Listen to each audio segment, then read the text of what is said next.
Genesis 38. At that time Judah left his brothers and went down to stay with a man of Adullam named Hira.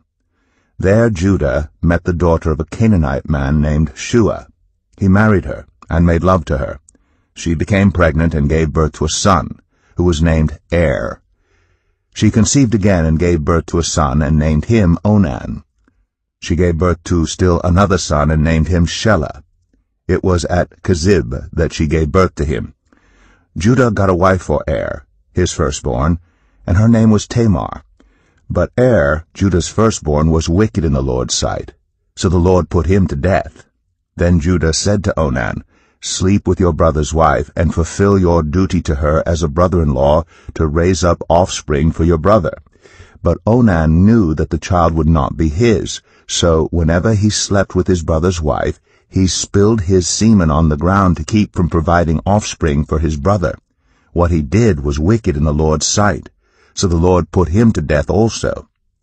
Judah then said to his daughter-in-law Tamar, "Live as a widow in your father's household until my son Shelah grows up." For he thought, "He may die too, just like his brothers." So Tamar went to live in her father's household. After a long time Judah's wife, the daughter of Shua, died. When Judah had recovered from his grief, he went up to Timnah, to the men who were shearing his sheep, and his friend Hira the Adullamite went with him. When Tamar was told, "Your father-in-law is on his way to Timnah to shear his sheep," she took off her widow's clothes, covered herself with a veil to disguise herself, and then sat down at the entrance to Enaim, which is on the road to Timnah. For she saw that though Shelah had now grown up, she had not been given to him as his wife. When Judah saw her, he thought she was a prostitute, for she had covered her face. Not realizing that she was his daughter-in-law, he went over to her by the roadside and said, "Come now, let me sleep with you." "And what will you give me to sleep with you?" she asked. "I'll send you a young goat from my flock," he said. "Will you give me something as a pledge until you send it?" she asked. He said, "What pledge should I give you?" "Your seal and its cord, and the staff in your hand," she answered. So he gave them to her and slept with her, and she became pregnant by him.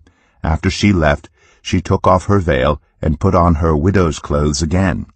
Meanwhile Judah sent the young goat by his friend the Adullamite in order to get his pledge back from the woman, but he did not find her.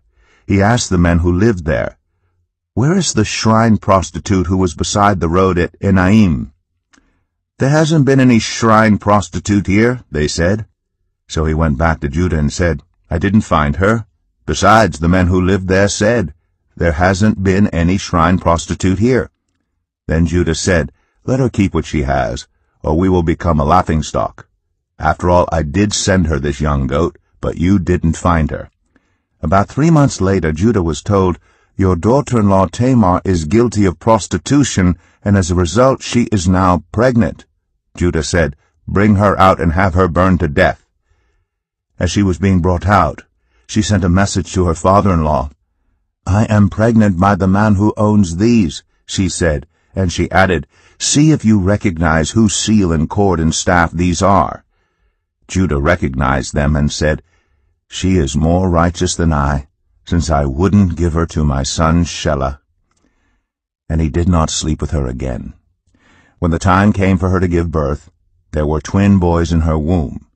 As she was giving birth, one of them put out his hand, so the midwife took a scarlet thread and tied it on his wrist and said, "This one came out first."